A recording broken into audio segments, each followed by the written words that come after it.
Programang ito ay para sa mga host at guest lamang at hindi sumasalamin sa opinyon at pananaw ng himpilan.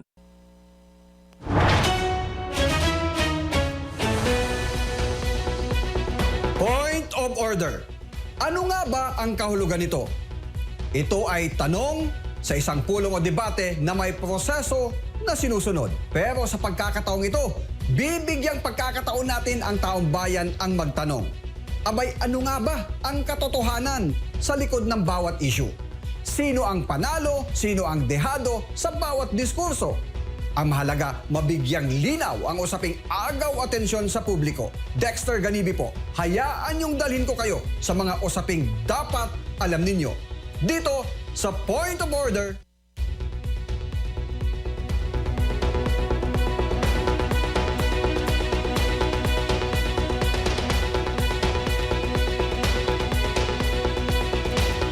Good morning, good morning, good morning, good morning, good morning, good morning! Ay, linggo na. Huling linggo sa buwan ng Hulyo. The last Sunday. Uy, Agosto na. August month na sa susunod na linggo. Apakabilis. Ngayon ay July 26, 2026. Ako ang inyong kaabante Dexter Ganibe at samahan niyo ako hanggang mamayang tanghali para dito sa ating mga talakayan, mga isyo na dapat niyong malaman ngayong araw, mga isyong pag-uusapan sa mga darating na araw. Ating tatalakayin ngayong umaga. Ano nga ba ang mga aasahan natin for next week? Siyempre bukas ang State of the Nation Address ni Pangulong Bongbong Marcos. May mga ano na ba kayo? May mga inaasahang bagay o mga pronouncement o mga earth-shaking statement. Last year, kung matatandaan ninyo yung mahiya naman kayo.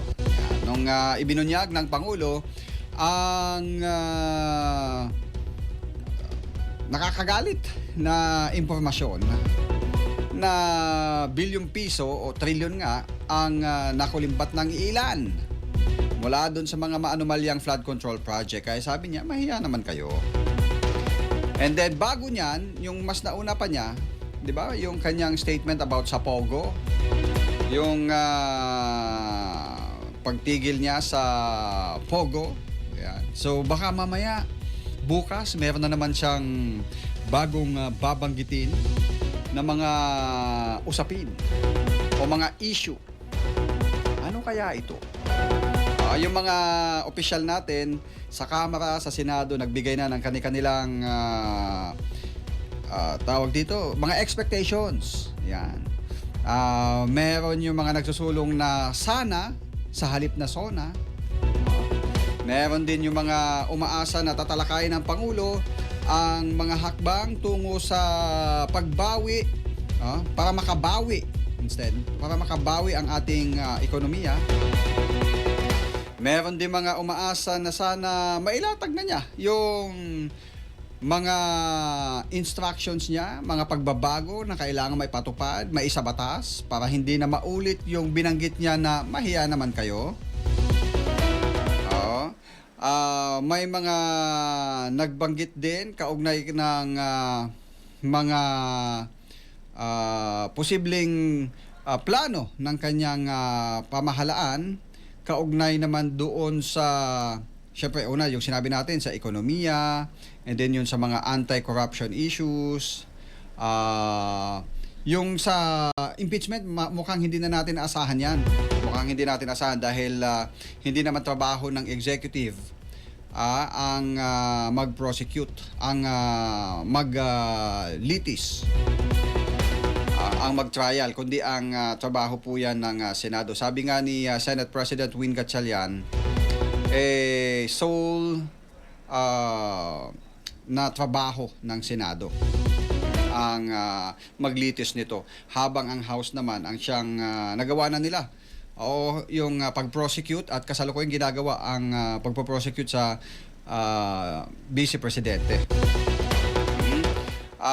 Ang Vice Presidente mukhang hindi pa yata nakababalik mula sa kanyang biyahe papunta ng Qatar at The Hague maging sa UK, may mga event siyang gagawin malamang doon na kanyang kontra SONA. Yan ang mga asahan natin tomorrow. First time sa SONA ng Pangulo na bago ang House Speaker at bago rin ang Senate President na siyang nakaupo doon sa itaas sa rostrum habang siya ay magbibigay ng kanyang SONA bukas. SONA, sana. Samantala, tungo tayo dun sa mga nagdaang balita sa Senado ngayong nitong nakaraang linggo. No? Isa sa mga mainit na balita ay yung inaprubahan ng impeachment court ang hiling ng prosekusyon na maipasapina ang mga tax record at bank accounts ni na Vice President Sara Duterte at kanyang mister na si Atty. Mans Carpio sa 21 negosyo, 19 na korupsyon korporasyon. 21 tapos 19 lang yung pinayagan ng korporasyon na may interes ang bise ang pinasusumite yung mga records, no? Hindi naman pinayagan ang magpapasapina sa mga foreign o dollar accounts ng Vice Presidente na pinangangalagaan ito sa ilalim ng confidentiality ng Anti-Money Laundering Council o AMLAC. Iginiit ni Impeachment Court Presiding Officer Chis Escudero na hindi ito ang unang pagkakataon na susuriin ang mga bank records dahil nangyari na rin ito noong Corona impeachment trial. Gayunman ay binasura ng korte yung hirit ng depensa na huwag payagan ang pagpapasapina sa 2007 hanggang 2021 na tax records ng Vice Presidente. Ibig sabihin, saklaw ng sapina ang mga tax records mula noong naging alkalde, vice-alkalde ng Davao City si VP Sara hanggang sa kasalukuyan niyang posisyon na ikalawang Pangulo. Samantala, binigyan naman ng utos si BIR Commissioner Charlito Martin Mendoza na hanggang alas 9 ng umaga sa July 30, sa darating na Huwebes po yan, para isumite ang mga tax records sa korte. So napadala na yung sapina sa BIR.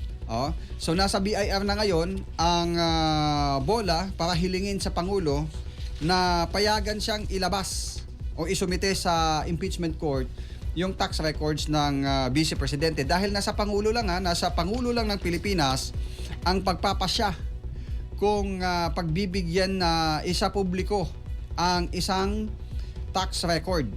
No? Ang presidente lang ng Pilipinas ang may kapangyarihan niya na mag-decide kung ilalabas o hindi ang records, ang tax records ng isang Filipino citizen. Samantala, wala sa impeachment rules of procedure ang pag-aapela sa anumang desisyon ng impeachment court kaya hindi na maaring maghain ng motion for reconsideration ang depensa sa utos na ipasapina ang financial records ng Vice Presidente mula 2007. Sabi ni impeachment court spokesperson Attorney Reginald Tunggol na kung hindi ito nakasaad sa impeachment rules, maaring gumawa ng ibang legal na remedy ang kampo ng VP batay sa rules of court. Una nang sinabi ni Atty. Michael Powa, miyembro at spokesperson ng defense team ni VP Duterte sa impeachment trial na kabilang sa legal remedy nila yung magpetisyon sa Korte Suprema para kontrahin ang pagpapasapina sa bank and tax records ni VP Sara. Pero sa ngayon ay sabi niya hindi pa nila kinukonsidera ang pag-akyat sa Korte Suprema. Sabi niya na kailangan pang makausap niya ang kanilang kliyente para sa anumang desisyon kung magpipetisyon sila sa Korte Suprema. Samantala, ilang senator judge ang naghain ng dissent o yung hindi pagsang-ayon sa pasya ng presiding judge na si Francis Escudero na nagpapasapina sa financial records ng BP. Kabilang dito sina Senator Judges Alan Peter Cayetano, Pia Cayetano, Amy Marcos, Loren Legarda at si Senator Camille Villar. Sa iba pang balita, isinara na ng prosekusyon ang pagbibista sa Article 4 of impeachment o yung pagbabanta ni Vice President Sara Duterte sa first couple at nooy House Speaker Martin Romualdez. Naipadala na rin ng impeachment court ang mga sapina sa mga financial records ni Duterte. Nagpaalala rin si Impeachment Court Presiding Officer Chis Escudero na walang impeachment hearing bukas at sa Martes. Dahil sa isasagawang sona nga ng Pangulo at ang inaasahang kontrasona naman ng mga kapwa mambabatas na nasa oposisyon sa darating na Martes. So dahil dito, pinababalik na yung prosekusyon at depensa para sa impeachment trial Day 10 sa July 29. Pero yung oras niyan ay bago na, alas 10 na ng umaga sa July 29. Sisimula na din ang pagbibista sa Article 1 ng Articles of Impeachment o yung umano'y maling paggamit ng Vice Presidente ng confidential funds nito na siyang kasama dun sa kanilang inireklamo. Sa nasabing petsa, sisimula na yung bagong schedule ng impeachment trial na magmumula na ng umaga hanggang alas 3 huyan ng hapon, Lunes hanggang Miyerkules. So 10 a.m. hanggang 3 p.m. Monday to Wednesday. Gagawin ito dahil para bigyang daan na rin yung sesyon ng Senado na magsisimula tuwing alas 4 na ng hapon, Lunes hanggang Miyerkules. Pero bukas, ang sesyon ng Senado bukas ay maaga. Mukhang nasa alas 10 ng umaga magsasagawa ng sesyon ang Senado para naman makapaghanda sila, mag-adjourn yan most likely bago magtanghali, para makapaghanda sila, pupunta sa Kamara para dumalo doon sa joint session ng House of Representatives at Senado upang bigyang daan ang State of the Nation Address ni Pangulong Bongbong Marcos. Samantala mga kabante, bukas nga, sabi natin yung araw ng SONA, humingi tayo ng update sa paghahanda sa seguridad sa pagdaraos ng ikalimang State of the Nation Address ng Pangulo. At nasa linya ng ating komunikasyon si Police Major Hazel Asilo, ang tagapagsalita po ng National Capital Region Police Office. Magandang umaga po, Major Dexter Ganibi po sa Point of Order. Yes po, magandang umaga po Sir Dexter. Oo. Ma'am, kumusta ang paghahanda ng NCRPO, ang deployment para sa SONA ng Pangulo bukas? Maaring sa ngayon may mga galaw na ang ating otoridad. Yes po, kahapon po nagsimula po tayo ng ating initial na skeletal deployment dito sa mga areas na babantayan natin in line with SONA. So hanggang bukas po ng 12:01 ay in place na po yung ating nasa 21,642 na personnel na magsisecure po sa buong Metro Manila para po sa ating SONA. Siyempre, ang pinakasentro ng babantayan dyan, yung kahabaan ng Commonwealth at yung palibot ng Kamara. Tama po? Yes po, magfo-focus po tayo dito sa area ng Commonwealth kung saan magkakaroon po tayo ng dito sa may side is yung dalawang grupo na magkakandak po ng programa sa may Capitol Estate. Ganon din po dito sa may area po ng harap ng ng Commission on Audit at syempre dun sa atin sa House of Representatives. Saan po papayagan ang mga kontrasona na mag-arali? Hanggang saan po sila bibigyan ng area para sila ay makapagpahayag, maisigaw nila yung gusto nilang isigaw? Yung dalawang grupo po na nabigyan ng permit na mga na yan ay dyan lamang po sila sa may area ng Capitol Estates. Doon po sila magkakandak ng kanilang programa, mapayapang programa para po sa araw ng SONA. Oo. So, dito sa may Capitol Estate hanggang. Pero paano po ma'am nagpang-abot yung mga pro tsaka anti-SONA? Yung pong ating mga pro naman po ay nandyan sa may area naman po ng harap ng Commission on Audit. Meron po tayo mga ilalagay na mga barriers. Ganon din po, meron po tayo mga CDM contingents na nakadeploy para ensure po na hindi po magkakaroon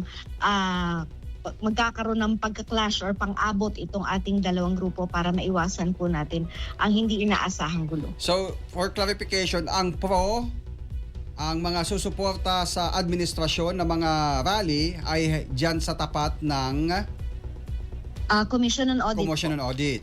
Okay, dyan sa may Sandigan Bayan area. So, yung mga pro, dapat dyan sila dumiretso. Yung mga anti hanggang dito sa may Capitol Estate? Yan po yung lugar para po dito sa ating dalawang grupo na mga anti-SONA po. Oo, para hindi sila magpang-abot no. Kasabay po ng SONA ang pagdiriwang ng anibersaryo ng Iglesia ni Cristo. Paano po hati ng NCRPO yung deployment at seguridad para sa dalawang malaking pagtitipon po?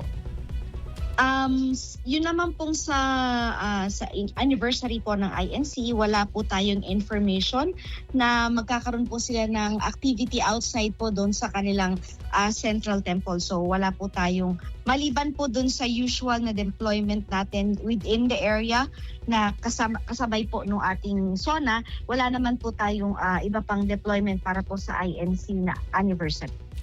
Hindi ba sila kasama sa humingi ng permit para pagsasagawa ng paggilos bukas?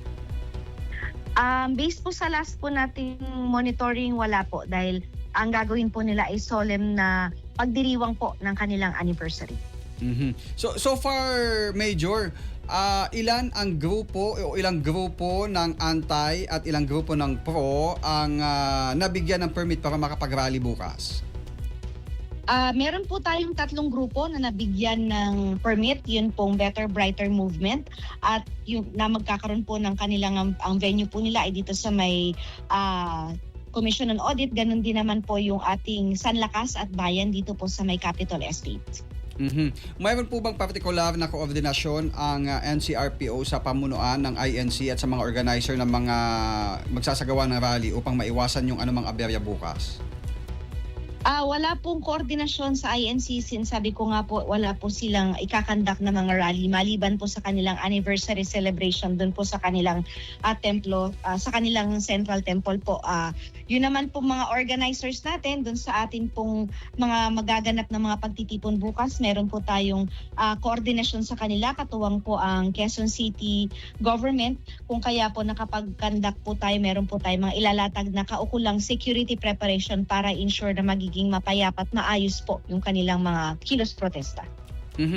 Etong sa bayang aktibidad, syempre maraming maraming mga may sasakyan na gagamit ng mga sasakyan papunta doon sa mga venue para doon sa mga kapatid natin sa INC.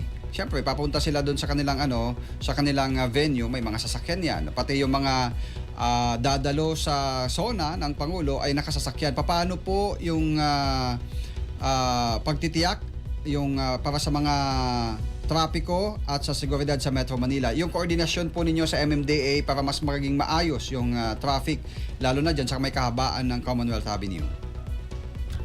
Regarding naman po dun sa ating traffic situation para bukas, meron po tayong mag-open po tayo ng zipper lane from 7 a.m. po hanggang 3 p.m. dyan sa may Commonwealth. Yung pong mga sasakyan po na papunta ng nawag-aaten po yung mga dadalo po ng SONA, meron po silang dadaanan at saka yun naman pong pupunta ng INC ng kanilang anniversary celebration is meron din naman po silang yung usual po na ruta. Wala po tayong mga special lanes na gagawin po para sa mga pagtitipong ito. Yung pong mga sasakyan naman ng mga magpoprotesta is wala po tayong inilaan actually na mga parking nila para sa kanilang mga sasakyan, maliban po dun sa mga lugar kung saan lamang po itinilaga para sa kanila. So kung halimbawa man po na 2 or 3 lane lamang po yung inalaw para sa ating mga protesters, siguro po dun din lang maaaring ilagay yung kanilang mga sasakyan kung meron man po. Major, may initial info ba tayo kung saan idaraos ng INC yung kanilang aktibidad? Dito ba sa may central o outside Metro Manila? Ang latest po natin ay actually po wala tayong specific na location, wala po tayong koordinasyon kung saan po magaganap yung kanilang anniversary celebration, maliban lamang po sa assumption natin na doon po sila magkakandak ng kanilang celebration doon sa kanilang central temple. Kasi 'di ba nung mga nakaraan na may mga aktibidad din sa may area ng Bulacan. Wala po tayong information. Opo. Yes po.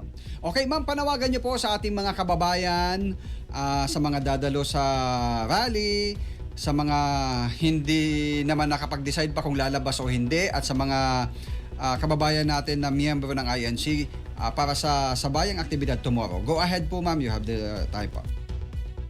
Yes po. Sa atin po mga kababayan, hinihiling po namin ang inyong pakikipagtulungan sa pagsunod po sa mga ipatupad na security at traffic measures sa araw po ng SONA. Ang mga hakbang na ito po ay bahagi ng ating paghahanda para po matiyak ang kaligtasan at kayusan ng lahat. Sa mga makikilahok po sa mga pagtitipon at iba pang aktibidad, nais po naming ipaabot na iginagalang po ng NCRPO ang inyong karapatan ng mapayapang maipahayag ang inyong salubin. Pakiusap lamang po namin ay panatilihing maayos at mapayapa ang lahat ng aktibidad. Makakaasa po kayo na ang ating mga kapulisan ay paiirali ng maximum tolerance at kikilos po alinsunod sa police operational procedures.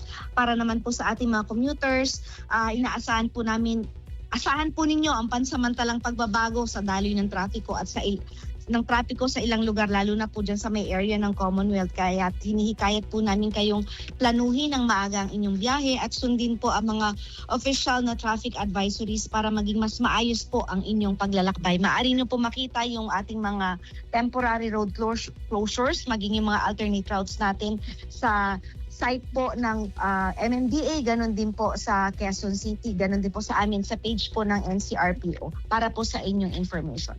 Well said, maraming salamat. Police Major Hazel Asilo, ang tagapagsalita po ng NCRPO. Magandang umaga po. Magandang umaga po. Ayan yung mga wala namang gagawin bukas. Yung mga walang pasok. Kasi di ba may deklarasyon, walang pasok sa QC at ilang areas. Stay put na lang sa bahay, wag na makigulo. Pero kung gusto nyo talagang pumunta, ayun, yung mga area na pwede nyo puntahan, kung kayo ay pro-admin, doon po sa may tapat ng Commission on Audit, habang dito sa may Capital Estate naman, yung hangganan para doon sa mga anti-administration o anti-SONA para sa kanilang mga rally. Sana maging maayos, ipahayag lang yung mga gusto nyong maipahayag, wag lang maging marahas. Pagbibigyan naman kayo na maihayag ninyo ang inyong gustong ihayag kontra man o pabor sa administrasyon. Ang point of order ay magbabalik makalipas lamang ang ilang paalala.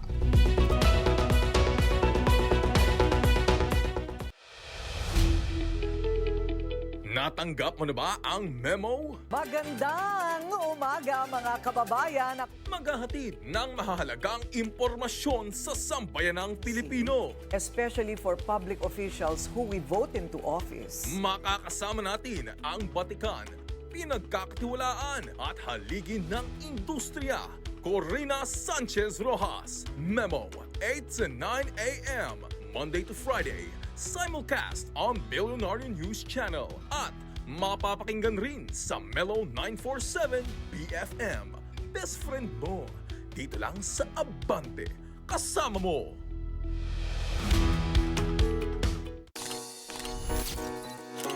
Showbiz Ganaps, latest love teams, trending posts at mga pasabog na chika.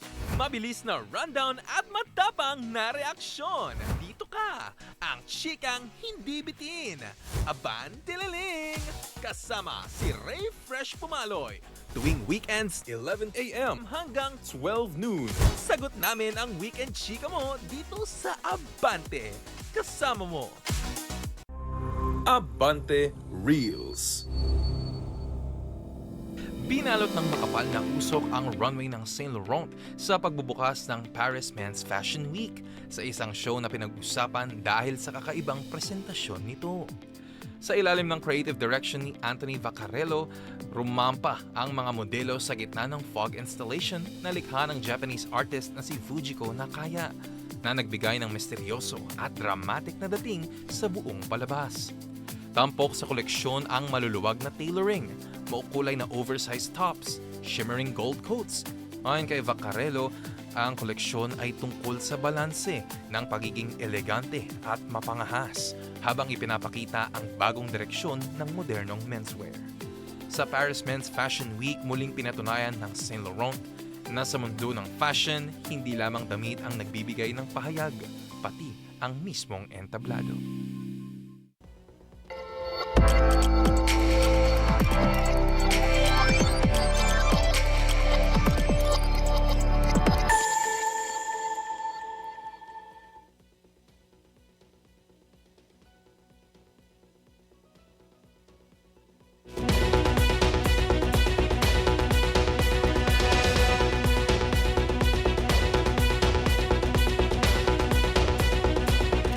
Ay, balik tayo sa ating talakayan ngayong umaga.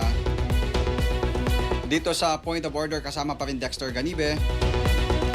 Nitong nakaraang araw, ibinunyag ni Senate President Sherwin Gatchalian na may mga hakbang na ginagawa ang impeachment court para mas mapabilis ang pagsasagawa ng trial o yung paglilitis.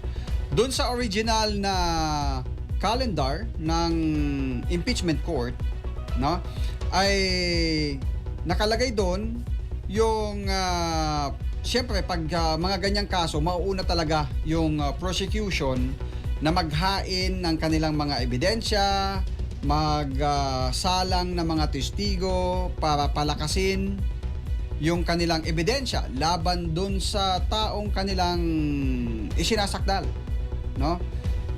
Kapag nakalatag na ang prosekusyon na ilabas na lahat nila yung kanilang mga ebidensya para dun sa buong kabuuan ng kaso na kanilang isinampa, ay saka pa lang mabibigyan ng pagkakataon ang depensa naman para magharap din ng kanilang ebidensya at testigo para palakasin yung kanilang mga ebidensya na magsasabing magka-counter na hindi na mali yung mga paratang ninyo.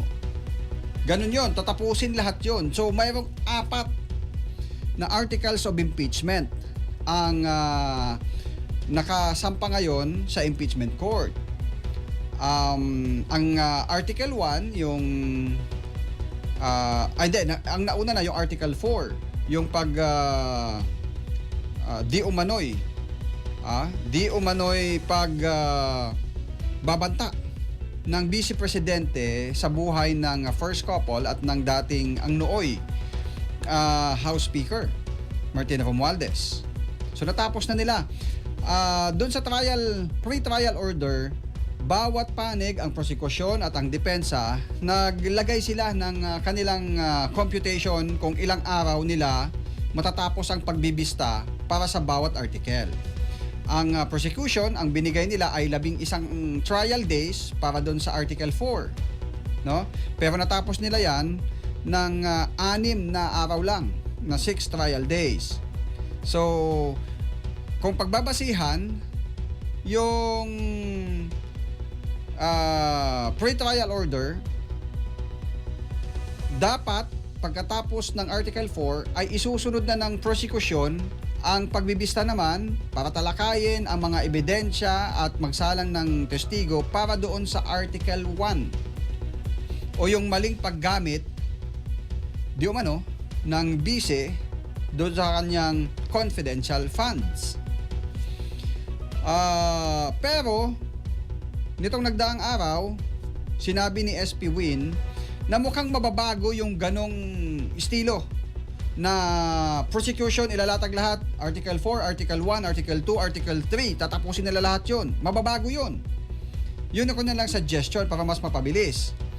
Ang sabi ng Senate President, ngayong tapos na ang prosecution sa pagpipresenta ng kanilang ebidensya at testigo para sa Article 4, dapat sumunod naman ang depensa para magharap ng kanilang ebidensya at testigo para sa Article 4. Nang sa gayon, ang sabi ni SP Win, mas masusubaybayan ng husto, ng wasto, mas matututukan at ng taong bayan na nanonood yung per article na pagpresenta ng prosecution ng ebidensya na susundan ng depensa bago isunod yung Article 1 na pagbibista.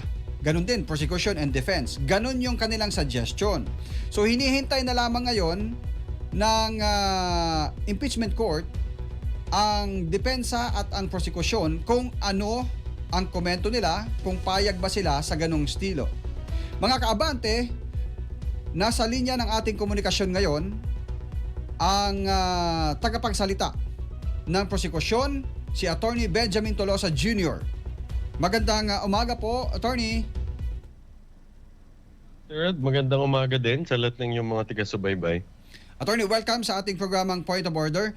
Ang binanggit ni Senate President Win Gatchalian ay hihintayin nila hanggang bukas ang pasya ng prosecution at ng depensa. Kaugnay doon yun sa aking binabanggit na suggestion ng impeachment court na per article ang pagbibista ng prosecution at depensa. Ano po ang most likely?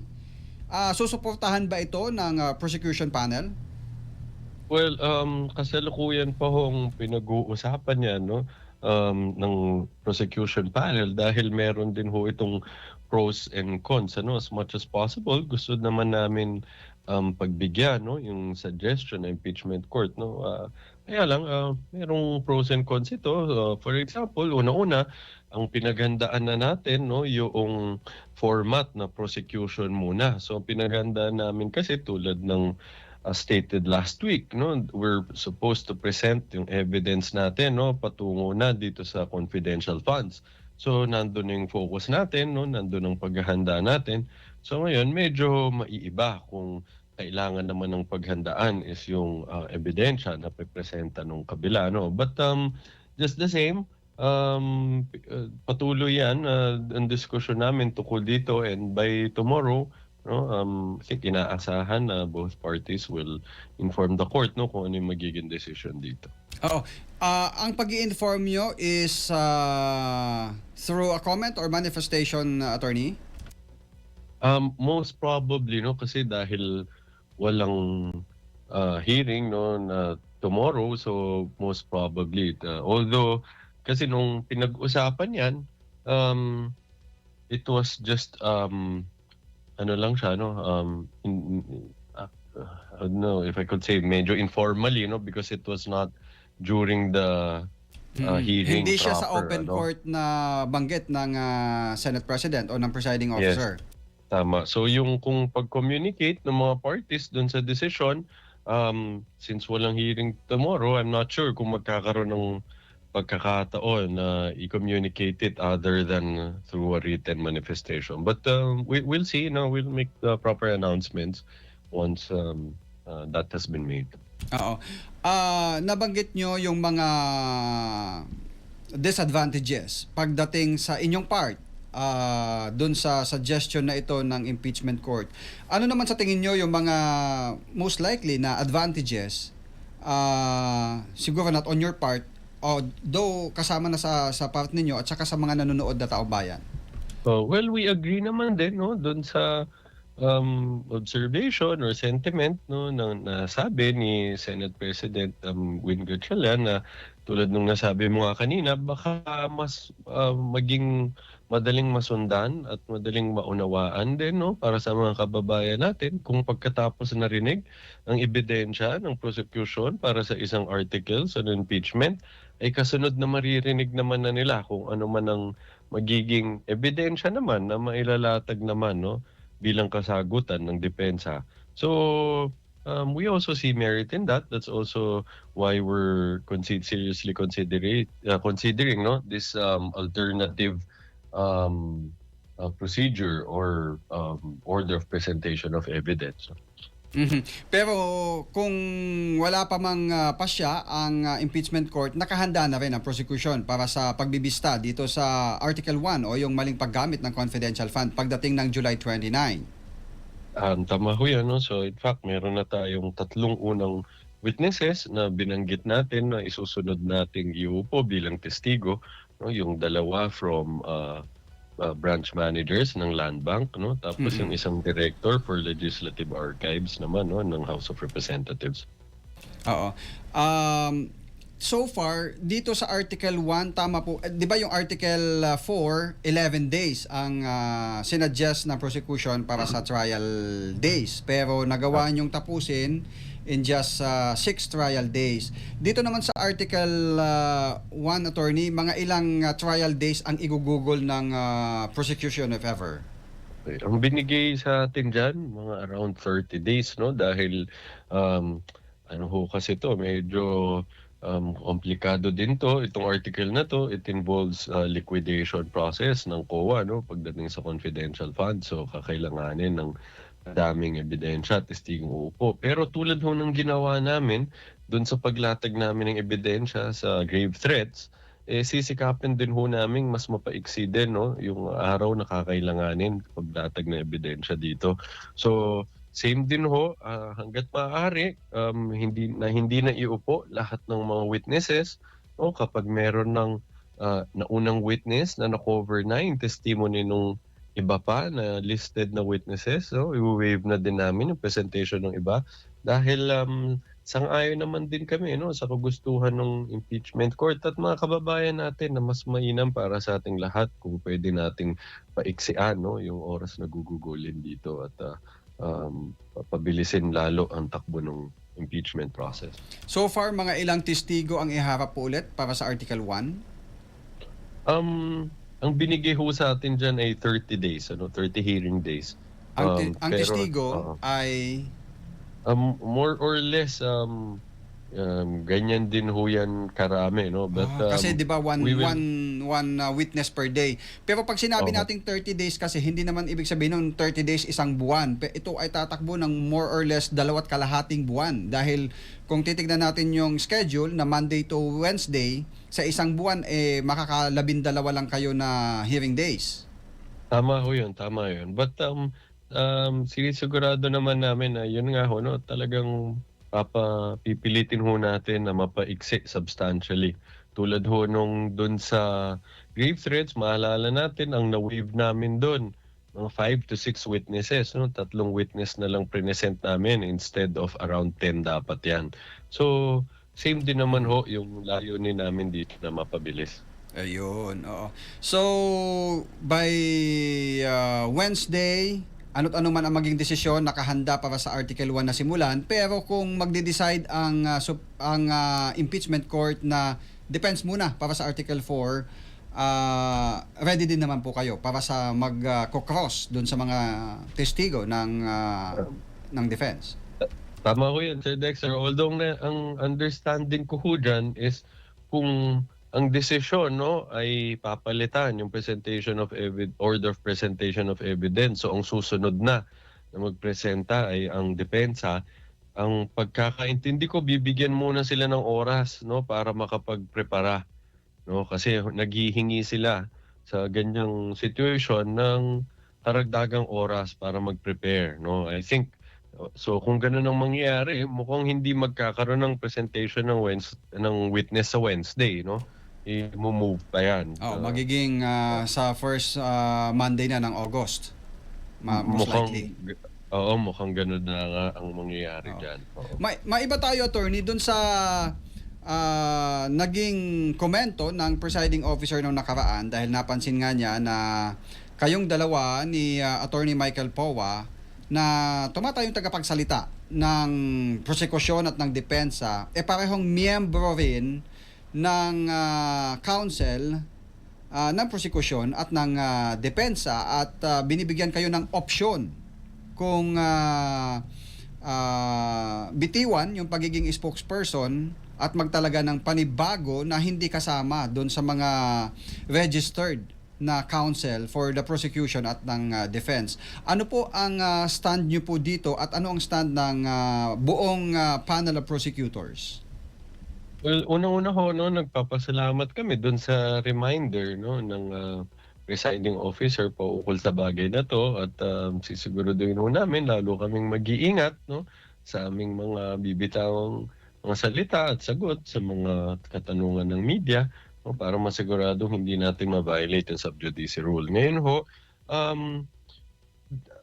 talaga hong hahanap na din talaga kami, no, ng isang spokesperson na magiging exclusively spokesperson lang na hindi kasama sa prosecution team, ano, dahil nga ho since ako nasa prosecution team din ako, pagdating ho ng panahon na ako naman ay sasalang din dyan, no, para magpresenta ng witness or mag-cross-examine ng witness, talagang magpapaliban muna ho ako dun sa duties ng spokesperson, ano. So kakailanganin din talaga sa panahon na yon na merong isa pang spokesperson, no, na talagang nakatutok lang siya sa spokes duties. So ongoing pa rin yung ano din ho namin dyan, paghahanap ng possible na pwede hong gampanan itong role na 'to 'no. Siyempre hinahanap po namin meron ding litigation experience para mapaliwanag din ho sa mga kababayan natin 'no, ano yung mga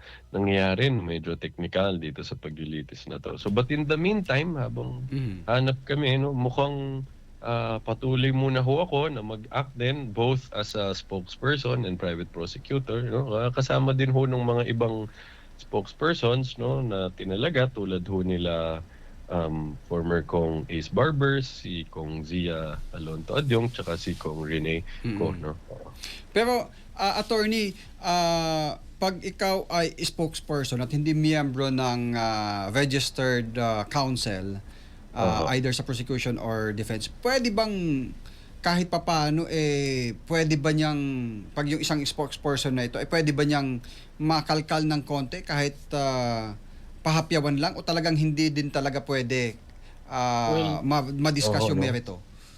Kung ibabase ko namin dun sa naging statement ho no ni presiding officer Senator Chis Escudero, mukhang mas lenient no kung hindi ho miyembro ng prosecution panel no dahil meron ho siyang distinction na ginawa between a spokesperson na prosecutor din and versus someone who's not prosecutor no. Tsaka maalala din natin doon sa isang hearing no noong nag-withdraw kami ng witnesses at nagkaroon ng manifestation si Attorney Lord Nakapunan.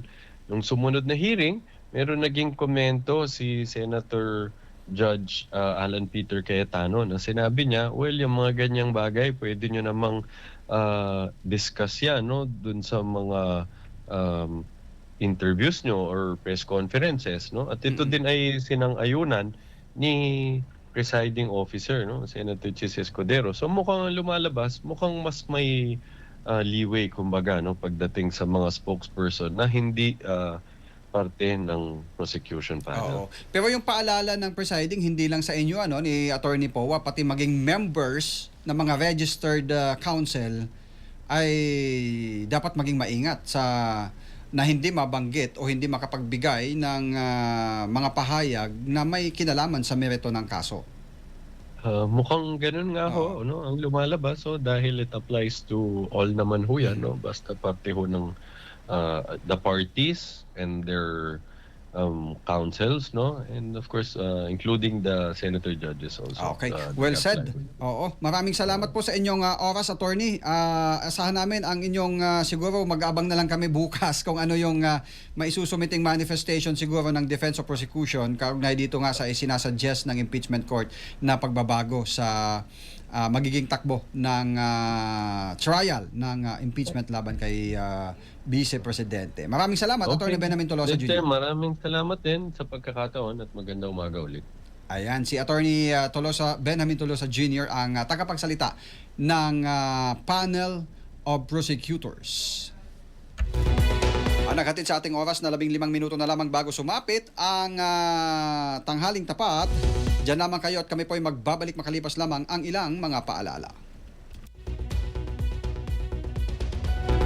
Happy first anniversary. Showbiz Police na kabahan. Happy first Isang taon na ang Showbiz Police! Isang taon ng matapang na pagbubunyag, juicing usapan at trending showbiz updates. Patunay na unang takbuhan ng masa pagdating sa chika. Marami ng sikat na celebrity ang nakapanayam at nagtiwala. Kasama si Roldan Castro, buong tapang na ilalantad at sisiyasatin ang mga isyong hindi lang basta chismis kundi makatotohanan.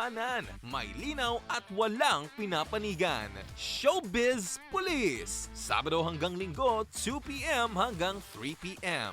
Dito lang sa Abante. Kasama mo!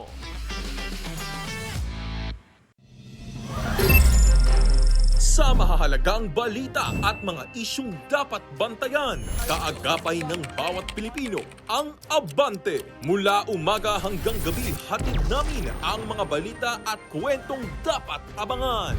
Metro Morning. Sama-sama nating harapin ang umaga. Abante sa tanghali, tele, tabloid, tonight. At para sa mas malalim na pagsusuri at makabuluhang talakayan, Memo with Corina. Who voted on the impeachment? Hoy! Listen! Walang atrasan! Point of order! Makatotohanang balita, matapang na komentaryo, impormasyong may saysay dahil ang bawat issue ay mahalagang marinig at ang bawat boses ay dapat mapakinggan. Dito lang lahat yan sa Abante. Kasama mo!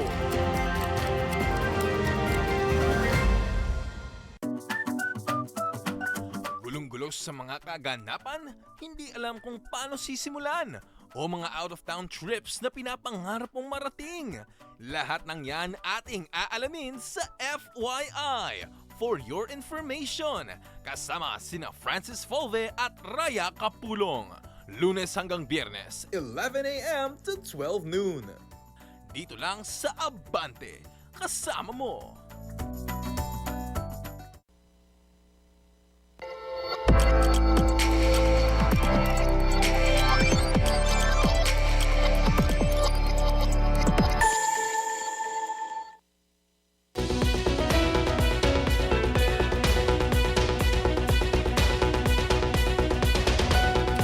Balik tayo sa programang Point of Order, kasama pa rin Dexter Ganibe. Bukod ho sa issue ng SONA, bukod dun sa binabantayan natin na impeachment, mukhang mabubuhay ulit ang issue ng pag-iimbestiga sa flood control. Though ongoing ang investigasyon ng Ombudsman at ng Department of Justice para dun sa mga nakalap ng ebidensya at mga testimonya mula dun sa mga binahagi din ng Senate Blue Ribbon, mukhang may mga panibagong investigasyon na isasagawa ang Senate Blue Ribbon Committee dahil nakahanda na daw yung mga ebidensya na nakalap ni Senator Ping Lacson sa investigasyon niya sa mga infra projects dyan sa Taguig. Ang una niyang sinabi ay umaabot sa 6.79 billion pesos yung mga napondohan mula dun sa budget insertions di umano ni Senate Minority Leader Alan Peter Cayetano para sa 2025 General Appropriations Act. Sa isang panayam, sinabi ni Lacson na isusubitin niya kay Blue Ribbon Committee Chair Erwin Tulfo para maggamit sa pagpapatuloy ng flood control scandal investigation sa mga susunod na araw. Samantala, for validation na niya yung mga nakalap na ebidensya, pero sa paunang investigasyon ay may ilang sa sinasabing substandard, kung hindi man ay ghost projects. Pero una nang pinabulaanan po, maring pinabulaanan ni Senate Minority Leader Alan Peter Cayetano yung mga sinasabi na meron di umano flood control projects na mga ghost projects diyan sa Taguig. Sabi niya, lahat ng mga flood control projects diyan ay sumalang naman sa bidding. Yun ang sabi ni Senate na Minority Leader Alan Peter Cayetano. Dahil mukhang ikakasana na ng Senate Blue Ribbon Committee Chairman Erwin Tulfo ang pagbabalik ng investigasyon ng flood control scandal sa kasabay nitong pagbubukas ng second regular session ng Kongreso. Bukas ay ang opening ng second regular session ng 20th Congress. Sa isang panayam, sinabi ni Tulfo na kailangan munang opisyal na mabuo yung komposisyon ng komite sa pagbubukas ng regular session bukas, at kapag nabuo na, saka palang ikakasa yung Blue Ribbon hearing. Ang sabi niya, most likely dahil Monday to Wednesday busy ang Senado, sa umaga sa impeachment, sa hapon sa kanilang regular session. So most likely ang mga hearing ay isasagawa tuwing Huwebes at Biyernes. At sabi niya, imbitahan niya lahat ng mga stakeholders at maglalatag ng mga bagong patakaran tulad na mahigpit na pagsusuri sa mga affidavit at pagbabawal sa mga surprise witnesses. Kaugnay dun sa binabanggit ni Senator Ping Lacson na ebidensyang hawak niya, sabi ni Senator Erwin, hindi pa niya natatanggap ito, at kung matanggap niya, ay bubusisiin niya. Dahil hindi lang naman dun tututok ang investigasyon ng Senate Blue Ribbon Committee, mayroong pang mga ibang ebidensya at ilang issue na kailangan nilang makalkal kaugnay nga dito sa isasagawang pagdinig ng Senate Blue Ribbon Committee sa pagbabalik. May mga initial na impormasyon noong Hunyo na most likely ay magi-inhibit si Senator Erwin Tulfo dun sa pagdinig sa flood control. Ang lumalabas dun sa mga naging pahayag noon, lilikha ng isang subcommittee kung saan si Senator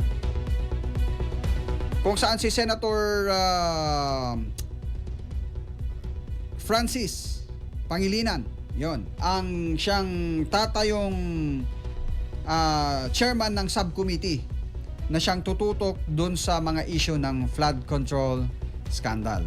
Kasi minsan nang nabanggit nga ang pangalan ni Senator Erwin nung 18 Maleta Boys bilang delikadesa. Sabi naman niya hindi siya magpa-participate doon sa mga pagdinig na yan kapag yung mga Maleta Boys ay ang pag-uusapan yung kanilang mga testigo at maglilikha ng isang subcommittee. Titingnan natin kung paano ang magiging komposisyon ng Senate Blue Ribbon pagdating ng pagbabalik ng sesyon ng Senado bukas. Samantala sa ating editorial,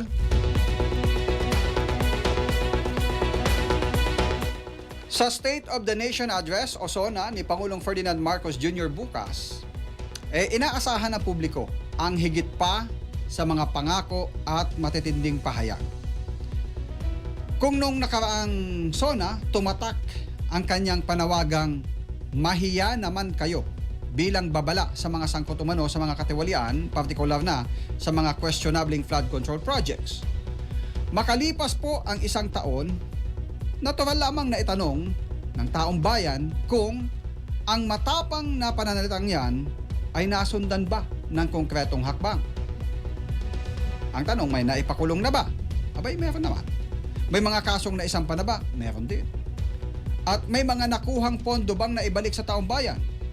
Meron din, pero hindi pa sapat o hindi pa natutumbasan. Wala pa nga daw nakakalahati doon sa mga nanakaw na kulimbat ng iilan. Mahalagang kilalanin na ang pagsasampa ng kaso at pag-uusig ay nasa mandato ng mga kaukulang ahensya at hindi ng Pangulo lamang. Gayunman, may makabuluhang papel ang Pangulo sa pagtatakda ng direksyon ng pamahalaan at sa pagpapakita ng political will upang itulak ang mga institusyong may tungkuling mag-imbestiga at magpatupad ng batas. Sa kanyang SONA bukas, hindi lamang ulat na mga nagawa ang hinihintay ng publiko. Inaasahan din ang malinaw na plano kung paano palalakasin ang pananagutan sa paggamit ng pondo o maling paggamit ng pondo ng bayan, lalo na sa mga proyektong may direktang epekto sa kaligtasan at kabuhayan ng mga Pilipino. Kung tatalakayin muli ang laban sa korupsyon, magiging mahalaga ang paglalahad ng mga konkretong resulta at susunod na hakbang, hindi lamang ng mga pangkalahatang panawagan. Ang SONA po ay pagkakataon upang ipakita hindi lamang ang estado ng bansa, kundi pati ang direksyon ng pamahalaan.